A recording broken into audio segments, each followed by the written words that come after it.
Welcome to கதை திரட்டு audio books. இந்த வீடியோவில் நம்ம என்ன கதை கேட்க போகிறோம்னா, அம்மா உனக்கு வழி தெரியலையா சிறுகதை. நம்ம சேனலை இது வரைக்கும் சப்ஸ்கிரைப் பண்ணாதவங்க சப்ஸ்கிரைப் பண்ணுங்க. பக்கத்தில் இருக்கிற பெல் ஐகானை கிளிக் பண்ணி ஆளுங்கிற ஆப்ஷனை ப்ரெஸ் பண்ணுங்க. ஸோ தட் நான் போடுற கதைகளை உடனுக்குடனே நீங்கள் கேட்கலாம். வாங்க கதைக்குள்ளே போகலாம். ஷியாமளாவுக்கு அன்று ஆபீஸ் விடுமுறை. தன் அறையில் உட்கார்ந்து நாவல் படித்து கொண்டிருந்த சுவாரஸ்யத்தில் அவளுடைய பிள்ளை முரளி அறைக்கு வெளியே நழுவியதை அவள் கவனிக்கவில்லை. ஹாலில் அவளுடைய அண்ணன் பாலவும் அவன் மனைவி கௌரியும் தங்கள் குழந்தை பாபுவுடன் உற்சாகமாக கொஞ்சி விளையாடி கொண்டிருந்தனர். உரத்த குரலில் அவர்கள் சிரித்தது அடிக்கடி ஒலித்து கொண்டிருந்தது. நானும் யானை ஏறணும் மாமா, என்னையும் ஏத்திக்கோ என்ற முரளியின் குரல் கேட்டதும் ஷியாமளா அதிர்ச்சியுடன் எழுந்தாள். அறையின் 2 கதவுகளுமே சற்று ஒரு கழித்து மூடப்பட்டிருந்ததால் ஏற்பட்ட இடைவெளியின் வழியாக ஷியாமளா கவனித்தாள். பாலு தன் வாட்ட சாட்டமான உடம்பை சிரமத்துடன் வளைத்து பாபுவை முதுகில் ஏற்றிக்கொண்டு யானை மாதிரி அசைத்து முழங்கால்களால் தவழ்ந்தான். கௌரி அதை ரசித்து மகிழ்ந்து கொண்டிருந்தாள். பாலு மனைவியின் முகத்தை சங்கடத்துடன் பார்த்தான். பாபு, இறங்கு பாக்கண்ணு, அப்பாவுக்கு முதுகு வலிக்கிறது என்று கூறி அவனை மெல்ல இறக்கிவிட்டான். அவனால் முடிந்தது அந்த ஆட்டத்துக்கே முற்றுப்புள்ளி வைத்து பிரச்சனையை வளர்த்தாமல் தீர்ப்பதுதான். கௌரியின் முகம் ஜிவ்வென்று சிவந்தது. சேச்சே, வர வர நம்ம வீட்டுல நமக்கு சுதந்திரம் இல்லாம போச்சு. புருஷ மனைவிதான் இலைமறைவு காய்மறைவுன்னு பயந்துண்டு பழக வேண்டி இருக்குன்னா நம்ம குழந்தை கூட சொந்தமா அப்பான்னு உறவு கொண்டாட முடியலையே. என்னைக்கோ ஒரு நாள் வீட்டுல இருக்கார், தன் குழந்தையை அபூர்வமா கொஞ்சறார், அதுக்கு கூட ஒரு போட்டியா? ஷியாமளா ஹாலுக்கு வேகமாக வந்து முரளியை தரவென்று அறைக்கு இழுத்து வந்தாள். அவள் கணவனுடன் மனத்தாங்கல் கொண்டு பிறந்த வீட்டுக்கு வந்திருப்பவள்தான். ஆனாலும் சொந்த அண்ணன் தன் மனைவியுடன் பழகுவதைக் கண்டு பொறாமைப்படும் அளவுக்கு நாகரீகம் தெரியாதவளா? படித்து பட்டம் பெற்று பிரபல தனியார் நிறுவனம் ஒன்றில் கை நிறைய சம்பளம் வாங்கும் அவள் இவ்வளவு தரக்குறைவான சொற்களை கேட்கும் நிலையில் கொண்டு வந்து நிறுத்தின விதியை அவள் பொறுமையுடன் தாங்கிக் கொள்வாள். ஆனால் முரளிக்கு ஏன் இந்த தலை விதி?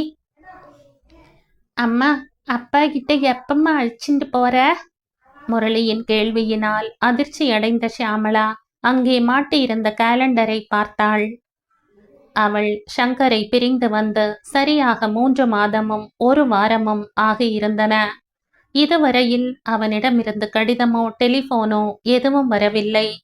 குழந்தைக்கு அப்பா நினைவு வந்தது நியாயம்தானே? அவளுடைய மன்னி கௌரி ஆரம்பத்தில் அன்புடன் தான் அவளிடம் பழகினாள். கொஞ்ச நாளில் கோபம் குறைந்து ஷியாமளா தன் வீட்டுக்கு போய்விடுவாள். சங்கராவது மனைவியை சமாதானப்படுத்தி அழைத்து போவான் என்று கருதினாள். அவளது நம்பிக்கை பொய்த்து விட்டது. அதனால் வார்த்தைகளினால் ஷியாமளாவை வாட்டி வதைக்கிறாள். போன வாரமும் இப்படித்தான் ஒரு அதிர்ச்சி அவளுக்கு கிடைத்தது. அன்று இரவு பாலு தன் அறையில் தூங்கிய பிறகும் ஷியாமளா ஹாலில் உட்கார்ந்து டிவி பார்த்து கொண்டிருந்தாள். தற்செயலாக வராந்தாவின் அருகில் இருந்த சாளரத்தின் பக்கத்தில் வந்த அவள் வராந்தாவின் இருளை கிழித்து கொண்டு கௌரியின் முணுமுணுக்கும் குரல் கேட்டதும் திகைப்புடன் நின்றாள். சமையலில் உதவி செய்வதற்காக சீதா என்ற 15 வயது பெண் வீட்டோடு தங்கியிருந்தாள். அவளிடம் கௌரி சொல்லிக் கொண்டிருந்தாள். சீதா, ஷியாமளா அவ அறைக்கு படுக்க போயிட்டாளா பாரு, நான் படுத்துக்க போகணும். அவ எதிரில போக கூட எனக்கு பிடிக்கல. ஷியாமளா டிவியை நிறுத்திவிட்டு தன் அறைக்கு போய் கதவை தாழிட்டு கொண்டாள். அதிலிருந்து அவள் கூடிய வரையில் தன் அறையை விட்டு வெளியே வருவதில்லை. அன்றைய சம்பவத்தை விட இன்று முரளிக்கு ஏற்பட்ட அவலம்தான் அவளது நெஞ்சத்தை தீயாக தகித்தது. முரளியுடன் அந்த வீட்டை விட்டு வெளியேறி வேறு இடம் பார்த்து கொண்டு விடுவது என்று முடிவு செய்தாள். மறுநாள் ஆபீஸில் இடைவேளை உணவு நேரத்தில் அவளுடைய நெருங்கிய தோழி நித்யாவுடன் சாப்பிட்டு கொண்டிருக்கும் போதுதான் முடிவை கூறினாள். நித்யா லேசாக சிரித்தாள். ஷியாமளா, இந்த முடிவு தான் எடுக்க முடியும். நீ சட்டைக்கு பட்டனை தைத்து வைக்காதது உன் தவறா இருந்த போதும் உன் கணவர் அதை சுட்டிக்காட்டி 2 வார்த்தை அதிகமா பேசினதுக்கு ரோஷத்தோட அண்ணன் வீட்டுக்கு வந்த நீ கேவலம் மன்னி செய்யற அவமதிப்புகளை பொறுக்க உனக்கு முடியாதுதான். நித்யா, அவர் திட்டினது மட்டுமில்ல, என் முகத்துல அந்த சட்டையை விட்டெறிஞ்சார். வேலைக்காரி கூட இந்த காலத்துல பொறுத்துக்க மாட்டா. அவருக்கு சமமா கை நிறைய புது நோட்டுகளாய் பணத்தை ஒவ்வொரு மாசமும் நான் கொண்டு வரலையா? அந்த தைரியத்துல தானே அவர் ஸ்கூட்டர் வாங்கினார். இத்தனைக்கும் வீட்டு நிர்வாகம், முரளி படிப்பு விஷயம் இத்தனையும் அவர் காதுல போடாம நானே கவனிச்சுக்கிறேன். என் மாமியாருக்கும் ஆபீஸ் நேரம் போக மீதி நேரங்கள்ல உதவி செய்யறேன். நீ என்ன வெட்டி முறிக்கிறேன்னு அவர் எப்படி என்னை கேட்கலாம்? ஷாமி, உன்னை மறந்துட்டு பேசுற. உலகத்துல நீ ஒருத்தி மட்டுமா வேலைக்கு போற? பெண்களுடைய வெற்றியின் ரகசியம் என்னன்னு உனக்கு தெரியுமா? புருஷனுடைய ஒவ்வொரு தேவையிலும் அவளுடைய முத்திரை அன்பாக பதியணும். அவள் இல்லாட்டா தான் இல்லை என்கிற உணர்வை கணவனுடைய மனசிலே பதிய வைக்கணும். பணம் சம்பாதிப்பதெல்லாம் தற்காலத்திலே பொருளாதார சிக்கலை சுலபமாக சமாளிக்கத்தான். என் விஷயத்தையே சொல்றேன். என் கணவருடைய தேவைகளை பூர்த்தி செய்யறதைத்தான் என் முதல் கடமையா நினைக்கிறேன். அவர் பெருந்தன்மையுடன் என்னை வேலைக்கு அனுப்புவதாக நினைக்கிறேனே தவிர என்னுடைய பெருமையாக அதை நான் நினைக்கல. அதனால ஒரு சின்ன பிரச்சனை கூட எங்களுக்குள்ள இதுவரையில் ஏற்பட்டதில்லை. அவர் வேலையை ராஜினாமா செய்ய சொல்லி வற்புறுத்தினார். அதனால அவரை விட்டு நான் பிரிஞ்சு வந்துட்டேன். ஆனா முரளியை அவனுடைய அப்பாவிடம் இருந்து பிரிக்க உனக்கு உரிமை இல்லை. 1 லட்சம் 2 லட்சம் கொடுத்து வாங்குற கார் வீட்டுக்கு வெளிப்புறம்தான் நிற்க முடியும். 100 150 கொடுத்து வாங்குற செருப்பு வீட்டு நடையை தாண்டி வர முடியாது.